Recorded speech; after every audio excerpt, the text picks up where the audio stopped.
Hola Mundo Ejecutivo, ¿cómo están? En esta edición especial de salud de nuestra revista nos acompaña el doctor Iván Juárez Verdugo, especialista en neumología. ¿Cómo estás, Iván? Muchas gracias por invitarme, Damaris, a esta entrevista. Gracias yo sé que es una revista muy importante en el estado y pues estoy honrado, la verdad.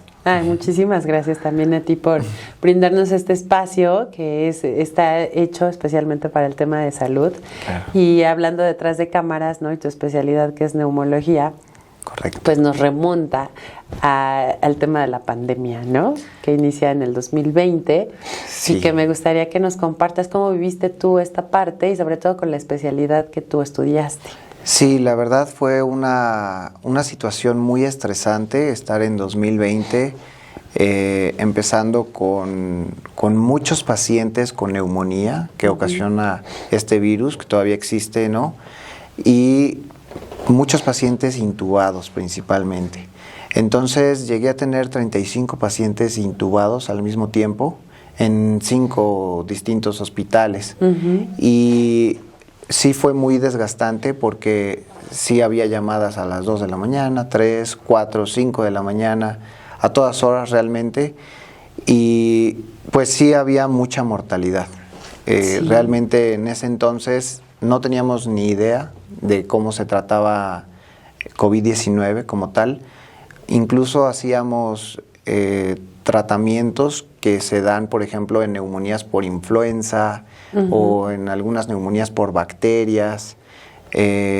Nosotros hacíamos todo lo que hacía Estados Unidos y Europa, ¿no? Si sonaba el rumor o empezaba a salir algún artículo de que ivermectina funcionaba, por ejemplo, nosotros dábamos ivermectina, ¿no? O sea, salía algún plaquenil, hidroxicloroquina, ¿no? Que es otra sustancia, también la usábamos aquí. Incluso medicamentos que se dan en VIH, por ejemplo, en personas que tienen VIH, como Caletra, también llegamos a utilizarlos. Realmente eran tiempos en los que había una oscuridad sí, de investigación o de sabiduría alrededor de la enfermedad COVID-19. Entonces, los primeros pacientes que estaban intubados, les dábamos todos los antibióticos que se nos podían ocurrir, más ivermectina, más Caletra, más plaquenil, más 1000 cosas, que ya posteriormente supimos que no funcionaban realmente. O sea, ya haciendo estudios más grandes, nos dimos cuenta, bueno, todos los artículos a nivel mundial empezaron a hacer comparaciones y realmente nunca funcionaban ese tipo de medicamentos, pero como era lo que más o menos sonaba o el rumor, pues es lo que utilizábamos. Okay. Hasta junio del 2020 como que empezó a pegar un estudio muy fuerte de la dexametasona que se tenía que usar en pacientes con neumonía y COVID-19. Y entonces ya empezó a haber como un poquito más de sobrevida en los pacientes intubados cuando usábamos dexametasona. El error fue que surgió ese artículo que demostraba que dexametasona ayudaba en pacientes con neumonía COVID y sin embargo todas las otras personas que no eran médicos empezaron a usar dexametasona al principio de los síntomas de COVID-19. Okay. O sea, no tenía neumonía, solamente era el virus aquí arriba y usaban dexametasona y ahora sí hacían neumonía, porque la dexametasona calma las defensas o las baja. Entonces empezaban a usar en los primeros 8 días de síntomas de COVID-19 dexametasona y esos ya los tenías intubados a la siguiente semana. Porque ahí sí era por utilizar dexametasona, que te baja las defensas, cuando más se está replicando el virus. Entonces realmente eso sí fue un problema muy grande, que había como algo de desinformación y decían, es que dexametasona sirve para COVID. Sí, pero solamente COVID los casos con neumonía, de neumonía, porque sí, no todos los casos presentaban no había neumonía. Pero luego con la dexametasona, como bajan las defensas, el virus incrementaba y ahora sí hacían neumonía. Okay. Entonces fue muy difícil, había mucha desinformación. Yo me tardaba 2 horas en dar informes de los 35 intubados, más otros hospitalizados que no estaban intubados. O sea, realmente muy desgastante y sobre todo que mucha gente no entendía la situación de la enfermedad. O sea, me llegaron a decir, usted mató a mi paciente. porque lo intubó. No, pero obviamente, o sea, estaba oxigenando al 40%, ya no respiraba.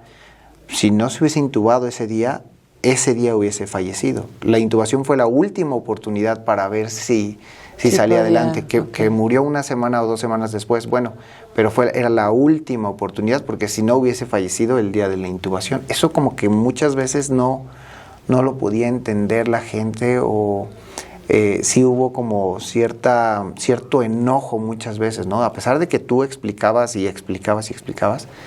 pero sí fue muy, muy complejo, que mucha gente no entendía el concepto de la intubación.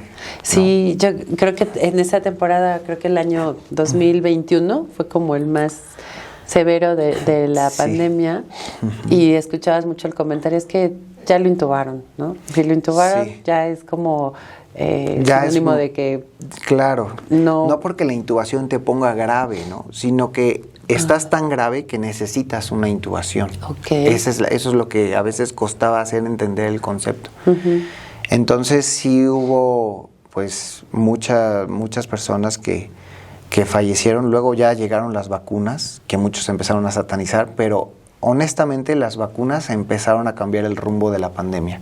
Es decir, empezaron las vacunas, y los que ya se salvaban con la variante Delta, por ejemplo, que era muy agresiva en 2021, por julio de 2021, los que se salvaban eran los que tenían más de 50 años, que ya les había tocado la vacuna.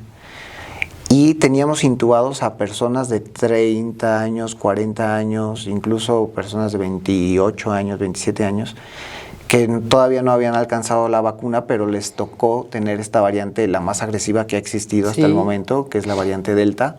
Y entonces era muy notorio que las vacunas sí estaban ayudando a cambiar el rumbo de la pandemia. Ya después, cuando la vacunación ya fue más global, ya disminuyó muchísimo la mortalidad.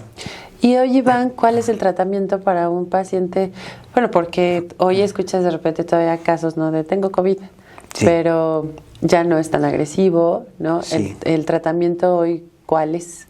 Sí, tienes razón. COVID-19 ya no es el original. COVID-19 ¿Va mutando? Sí, va mutando. Ya ni siquiera existe COVID original como tal. Por eso es que la vacuna Abdala que están poniendo en los centros de salud no funciona realmente para nada, ¿no? Hay que decirlo, digo, es algo importante, ¿no? Decirlo, o sea, la vacuna Abdala se formó con base en COVID original, y COVID original ya no existe. No. Ya estamos, actualmente ya son puras subvariantes de Omicron, que es un virus más, podríamos decir, más noble, por decirlo así. Es un virus que ya perdió algo de virulencia, o sea, de agresividad. Es como si fuera perdiendo fuerza conforme va mutando, ¿podría decirse? Como que es una acción en la que el virus, muy inteligentemente podríamos decir, llega para quedarse. Porque con COVID original, como mataba accidentalmente, ¿verdad?, al huésped, ya no podía transmitirse. Entonces, eso era, digamos, algo pues también malo para el virus, porque ya no podía contagiarse a más personas o seguirse contagiando. Entonces ahora las subvariantes de Omicron contagian, pero el huésped se queda vivo para contagiarse en algún otro momento de COVID-19. Es decir, pues te puedes infectar muchísimas veces de COVID-19. Entonces, siempre se mide el tratamiento con base en los factores de riesgo. Depende de la edad, depende de cuántas enfermedades tiene, de si le dan quimioterapia o si toma medicamentos que de por sí bajan las defensas, como en enfermedades autoinmunes, como lupus, artritis reumatoide, otras que tomas medicamentos para bajarte las defensas. Estos grupos de pacientes que son más susceptibles sí pueden utilizar un antiviral. Hay 2 antivirales que están aprobados, que es Paxlovid y Molnupiravir. Son 2 de los principales antivirales que pueden ayudarnos a combatir en los primeros 8 días de síntomas. Es decir, ya cuando el paciente tiene una neumonía, no funcionan esos antivirales. O sea, el antiviral es para los primeros 8 días de síntomas. Pasados los 8 días, ya hay que dar otros tratamientos para desinflamar el pulmón. Dexametasona sigue siendo uno de ellos y uno de los más demostrados que desinflaman al pulmón. Antibióticos para que COVID-19, si se le agrega alguna bacteria, puedes utilizar algún antibiótico. Anticoagulante, prácticamente son de las bases del tratamiento en una neumonía COVID-19.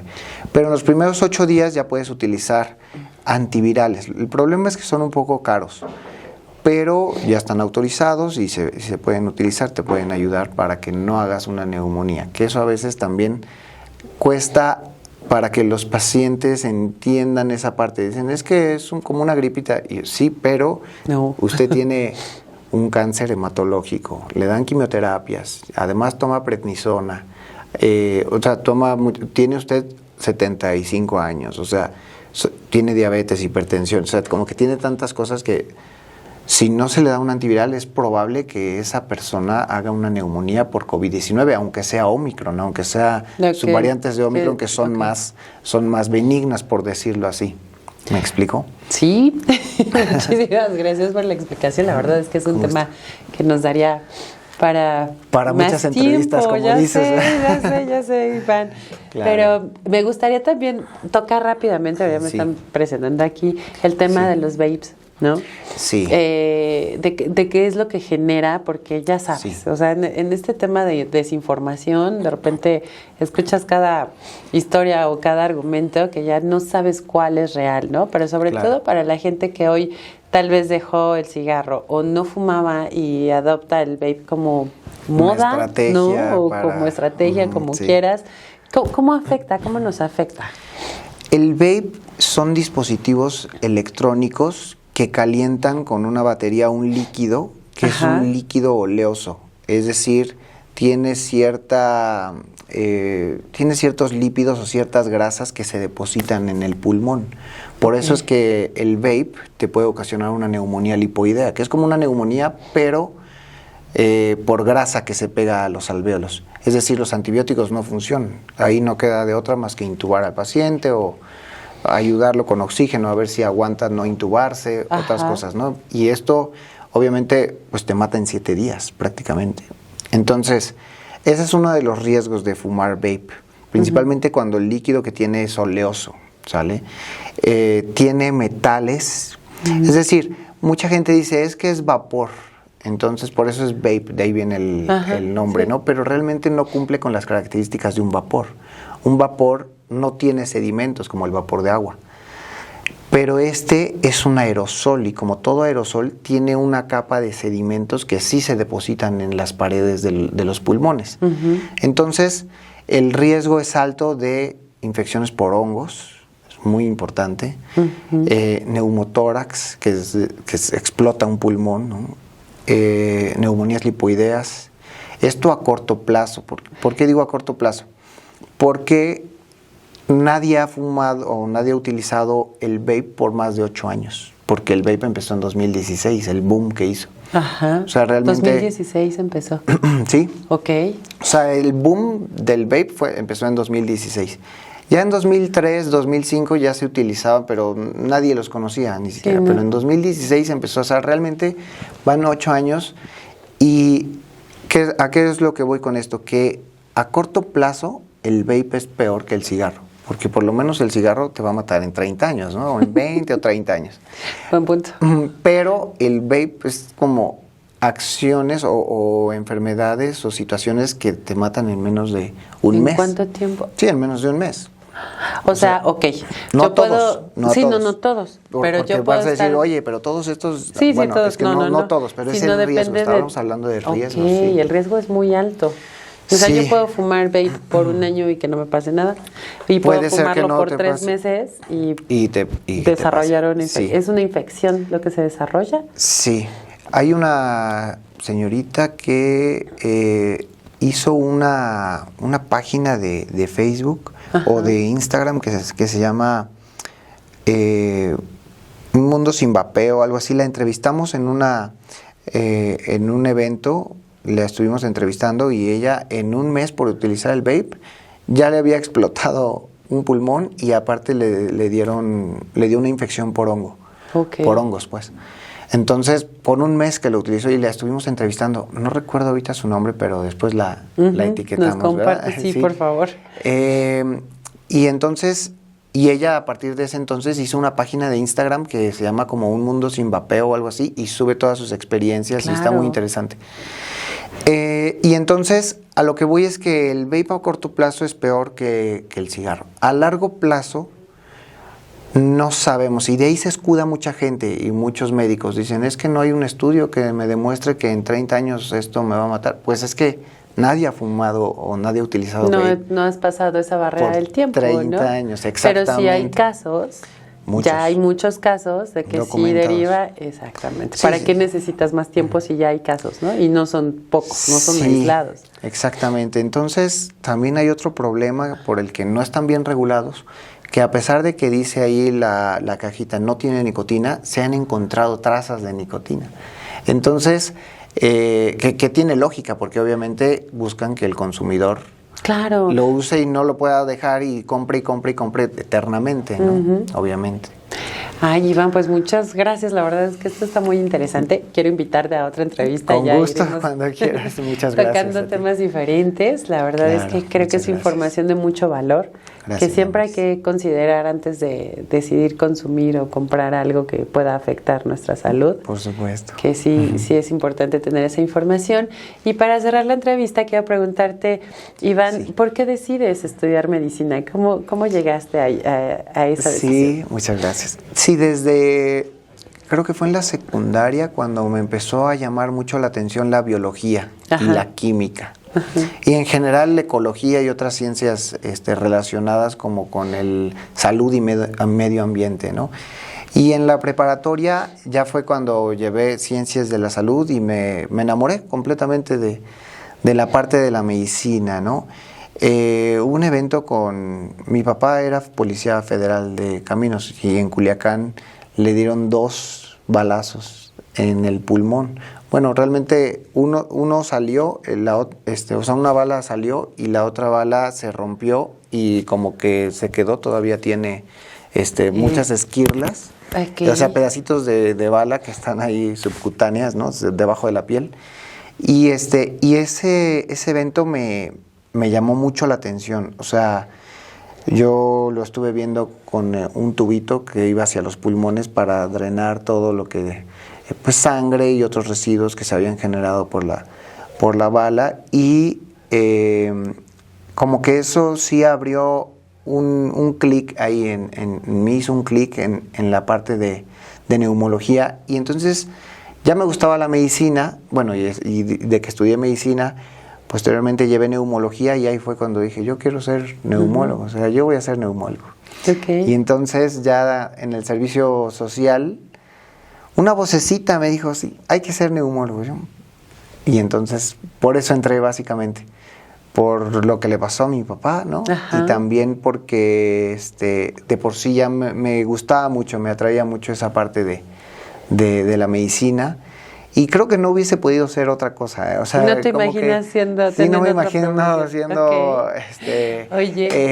como entrevistador o locutor como tú, pero ni ingeniero, ni matemático, ni otras cosas, ¿no? Es tu pasión. Sí. Creo que eso es cuando sabes que es tu pasión, que no te imaginas haciendo otra cosa que lo que haces. Exactamente. Y también para la gente o para las generaciones nuevas o más jóvenes que nos ven, ¿cuáles son los 3 principales, yo sí le llamaría valores que debe tener un médico? Porque creo que es una profesión que necesita de mucha vocación. Sí. ¿Por qué? Porque pues al final del día tratas con vidas humanas, ¿no? Claro.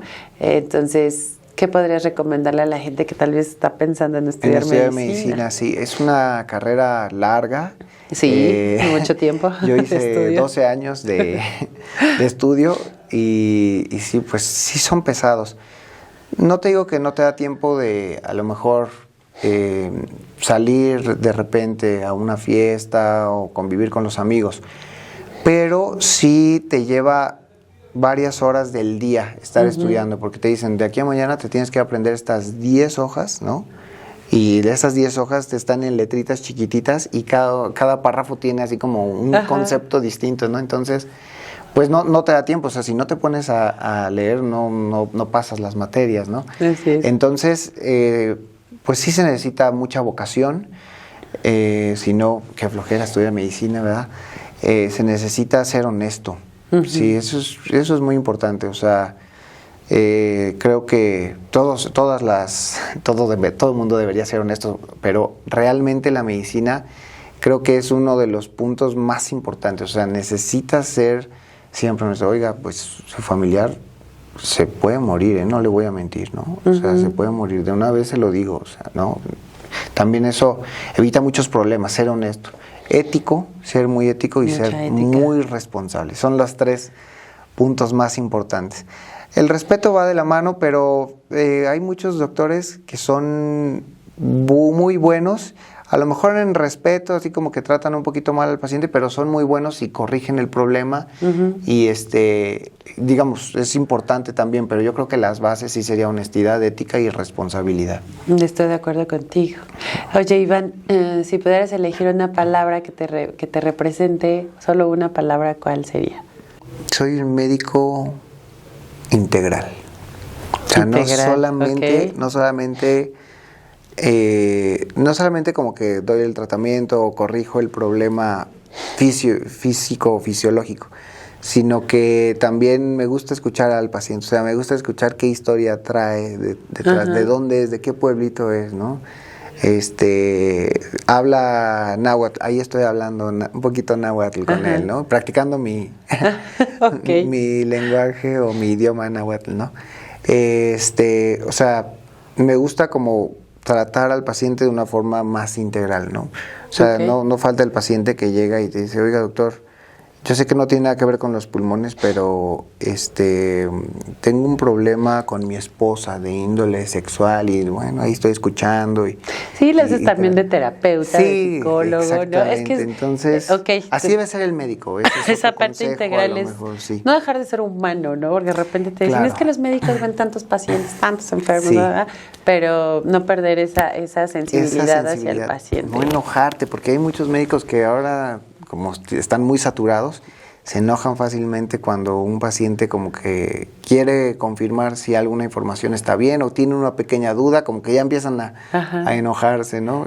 Muchas veces están muy saturados, pero sí, paciencia es muy importante en lo integral de lo que debe ser un médico. Ok, pues muy interesante tu respuesta, Iván. Muchísimas gracias por la entrevista. Como te comenté hace rato, te vamos a invitar de nuevo para seguir tocando temas de mucho interés. Y gracias por tu tiempo. Gracias.